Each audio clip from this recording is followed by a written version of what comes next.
Some people get angry and emotional when their religious beliefs are challenged. They feel like they're being attacked when it's actually their religion that is under attack. The inability to separate oneself from one's beliefs is what often hinders them from thinking critically. That is why there is the phrase, to think outside the box. The box in this case is the mental framework built from deeply held beliefs, which are often inherited, rarely questioned, and emotionally reinforced over time. For many, the box is shaped by religion, culture, family, and societal norms. It defines what feels safe, familiar, and morally right. When someone comes along and challenges a religious idea, it's not just a concept under scrutiny. It's an identity, a source of purpose, and often a community being implicitly questioned. That emotional attachment creates cognitive dissonance. It is the discomfort felt when confronted with information that contradicts one's worldview.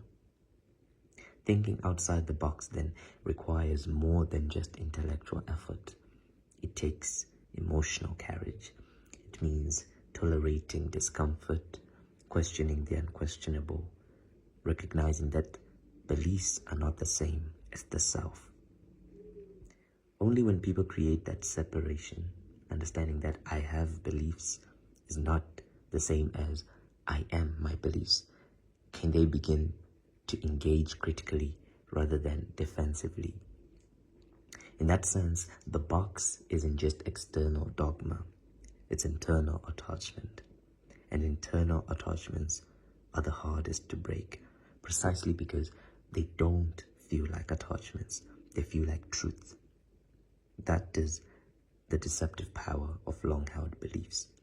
They masquerade as reality when in fact they are interpretations of reality, passed down, repeated, and rarely examined under the cold light of scrutiny.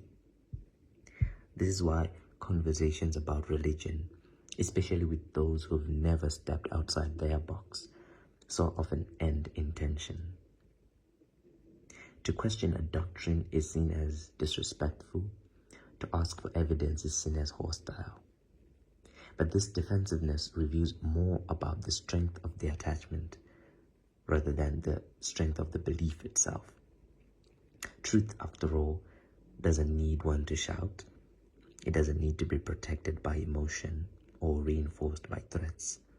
If something is true, it can withstand questions. It even welcomes them. But what happens when the box is never challenged? A person's entire moral compass, sense of justice, and understanding of the world can be built upon assumptions that they never chose, but only inherited. This is how harmful ideologies persist, not because they are rational or evidence-based, but because they're protected by fear, identity, and the illusion of certainty. Thinking critically then becomes a kind of rebellion, not just against tradition or authority, but against one's own mental autopilot. It is the decision to inspect the foundation rather than rearrange the furniture. It means asking, do I believe this because it makes sense, or because I've been told to, because it comforts me, because I have fear of the alternative? In the end, the goal isn't to destroy the box. It's to see the box, to recognize its walls, understand its influence, and step beyond it when necessary. Only then can a person claim ownership of their beliefs, not as passive inheritance, but as reasoned conclusions.